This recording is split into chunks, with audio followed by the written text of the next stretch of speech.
రావట్లేదు. ఇప్పుడు మీరు ఇక్కడ నుంచి పంపిన రిపోర్టే కదా మీరు అక్కడ ముఖ్యమంత్రి చెప్పేది, ఈ నుండి వచ్చే రిపోర్టే కదా మీరు చెప్పేది. మీరు ఫీల్డ్ మీదకి వెళ్తలేదు కదా. ఫీల్డ్ మీద వచ్చే రిపోర్ట్ ఇచ్చే అధికారులు సక్రమంగా లేకపోతే ప్రభుత్వానికి వాస్తవం తెలియవు అని చెప్పి నేను ఆయనకు చెప్పొచ్చా. ఆయన జాని పేరు కూడా చెప్పొచ్చా. అంటే తర్వాత జరిగిన పరిణామాల్లో వాళ్ళు 100% కప్పిపుచ్చుకొని ప్రయత్నం చేసినా రోజు వెలుగులోకి రావడం వల్ల ఒకరు సస్పెండ్ అయ్యారు, ఒకరు అటాచ్ అయిపోయారు. కానీ కేసు అయితే నమోదైంది కదా. ఇక్కడనే అర్థమవుతలేదా? 100% కప్పిపుచ్చుకోవాలనుకున్నా కూడా చేసిన నేరం వెంటాడుతుంది అనే దాని మీద ఇది వాళ్ళని వెంటాడుతుంది, వాళ్ళని వదిలే ప్రసక్తే లేదు. అదే సమయంలో 30 తారీఖు నాడు 10వ తారీఖు నాడు కర్లా రాజేష్ సంతాప సభ ఉన్నది. ఆ సంతాప సభను జయప్రదం చేసే విధంగా అందరు కష్టపడాలని చెప్పి నేను విజ్ఞప్తి చేస్తున్నా. ఈ విషయంలో నేను దీన్ని వాస్తవానికి దేశంలో లాకప్ డెత్తులు జరుగుతున్నాయి. మొన్నటి వరకు నేను మరియమ్మ కేసులో కూడా నేను ఇన్వాల్వ్ అయ్యాను, అక్కడ జరిగింది. ఆ తర్వాత లాకప్ డెత్ జరిగి కనుమరుగు చేసి ఇక్కడ కుట్రలు ఇక్కడ జరిగినాయి. ఆ కుట్రలను ఛేదించడం కోసం ప్రత్యేకమైన దృష్టి పెట్టి మేము పనిచేస్తున్నాం. కారణం ఏంటంటే భవిష్యత్తులో ఇట్లాంటి జరగద్దని,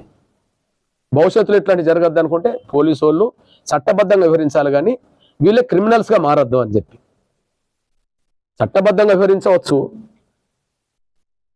నువ్వు అవసరం అనుకుంటే సమాచారం తీసుకోవడం కోసం హైకోర్టు పర్మిషన్తో మీరు విచారణ చేయవచ్చు, కోర్టు పర్మిషన్తో మీరు ఎలాంటి విచారణ చేసుకోవచ్చు, దానికాడ మాకు అభ్యంతరం లేదు.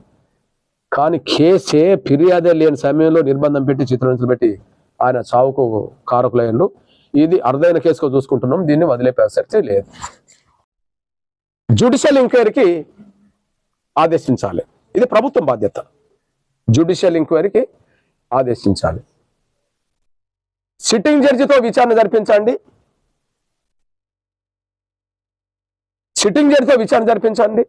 ఏం డిమాండ్ చేస్తున్నాం? ఇది ప్రభుత్వం బాధ్యత. అయితే సిట్టింగ్ జడ్జితో విచారణ జరిపించాలంటే మొదటి డిమాండ్ పెట్టాల్సింది, ముందు ఓపెన్ గా సహకరించాల్సింది ఉత్తమ్ కుమార్ రెడ్డి గారు. మా డిమాండ్తో చేతులు కలపాల్సింది, ఈ విషయంలో అండగా నిలబడాల్సింది, ఓపెన్ గా రావాల్సింది సూర్యాపేట జిల్లా నుంచి ప్రాతినిధ్యం వహిస్తున్న మంత్రివర్గ ప్రాతినిధ్యం వహిస్తున్న ఉత్తమ్ కుమార్ రెడ్డి గారు. బహుశా ఉత్తమ్ కుమార్ రెడ్డి గారు కూడా ఇంతవరకు మౌనం వీడలే ఈ విషయంలో. గతంలో ఉత్తమ్ కుమార్ రెడ్డి గారితో మాకు కొంత స్నేహం ఉన్నది. ఆయన నమ్మి కాంగ్రెస్ పార్టీకి సపోర్ట్ చేసిన రోజులు కూడా ఉన్నాయి. ఆయన పిసిసి అధ్యక్షుడు ఉన్నప్పుడు ఆయన గెలుపు కోసం కూడా మా ప్రయత్నం చేశాం.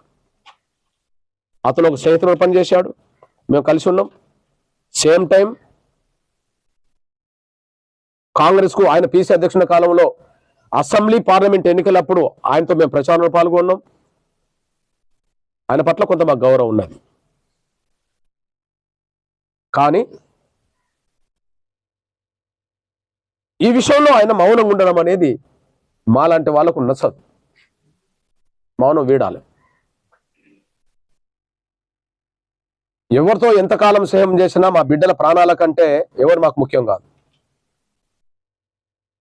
మా బిడ్డల ప్రాణాలే పోయినాయి. నేనేమంటానంటే ఇప్పటి వరకు కర్లా రాజేష్ మృతి సంఘటన మీద ఓపెన్ గా ఇది పోలీసులే దీనికి కారణం అని చెప్పి ఒక స్టేట్మెంట్ వాళ్ళ భార్య లేదు, కోదాడ ఎమ్మెల్యే ఉత్తమ్ కుమార్ రెడ్డి గారు కూడా స్టేట్మెంట్ ఇవ్వలేదు. ఎందుకు దాస్తున్నాడు, ఎందుకు మౌనంగా ఉన్నాడు తెలియదా? నేను స్వయాన పోయి చెప్పొచ్చా, నేను ఉత్తమ్ కుమార్ రెడ్డి గారికి స్వయాన కలిసి వచ్చా. ఉత్తమ్ కుమార్ రెడ్డి గారి సమక్షంలో వాళ్ళ భార్య ముందు కూడా చెప్పొచ్చా, మీరు మౌనం వీడాలి, మీరు ఎందుకు ఖండించట్లేదనే మాట వీళ్ళని అడిగాను. 2, ఉత్తమ్ కుమార్ రెడ్డి గారు అంటే మాకు అభిమానం ఉన్నదని ఆయన ముందే చెప్పి, అన్న ఒకరోజు ఉమ్మడి నల్గొండ జిల్లాలో మరియమ్మ లాకప్ డెత్ జరిగినప్పుడు కలిసి లాకప్ డెత్ లో పోలీసులు కారకులు అని చెప్పి మనం ఉద్యమం చేశాం. మీరు పిసిసి అధ్యక్షుడు ఉన్నది లాకప్ డెత్ కు, మరియమ్మ లాకప్ డెత్ కు కారణం పోలీసులు అని చెప్పి కలిసి అది చేశాం. మీరు గవర్నర్కు లేఖ రాశారు, నేను గవర్నర్కు లేఖ రాశాను. మీరు ముఖ్యమంత్రికి లేఖ రాశారు, నేను ముఖ్యమంత్రి లేఖ రాశాను.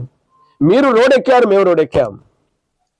మరి మరియమ్మ లాకప్ డెత్ లో మీరు పిసిసి అధ్యక్షుడు ఉన్నప్పుడు ఖండించారు, లేఖ రాశారు కదా. మీ సొంత జిల్లాలో కర్ల రాజేష్ లాకప్ డెత్ గురవుతే ఎందుకు మౌనంగా ఉన్నారని అడిగా. దానికి సమాధానం లేదు. నేనంటున్నా, ఇప్పుడు సురేష్ రెడ్డిని కాపాడే ఉద్దేశం ఉత్తమ్ కుమార్ రెడ్డికి లేకపోతే, సురేష్ రెడ్డిని కాపాడే ఉద్దేశం ఉత్తమ్ కుమార్ రెడ్డికి లేకపోతే సిట్టింగ్ జడ్జితో విచారణకు డిమాండ్ చేయాలి. క్యాబినెట్ లో దీని మీద మాట్లాడాలా, ముఖ్యమంత్రితో మాట్లాడాలా. మరియమ్మది ఒకటి, రాజేష్ది ఒకట. మరియమ్మ లాకప్ డెత్ విషయంలో న్యాయ విచారణకు డిమాండ్ చేశారు కదా. అప్పుడు మీరు ప్రతిపక్షంలో ఉన్నారు, కాంగ్రెస్ అధ్యక్షులు ఉన్నారు. మీరు మరియమ్మ లాకప్ డెత్ కేసులో మీరు న్యాయ విచారణకు డిమాండ్ చేశారు. మీరు ఇప్పుడు డిమాండ్ చేసేది ఉన్నది, వేసేది మీరే కదా.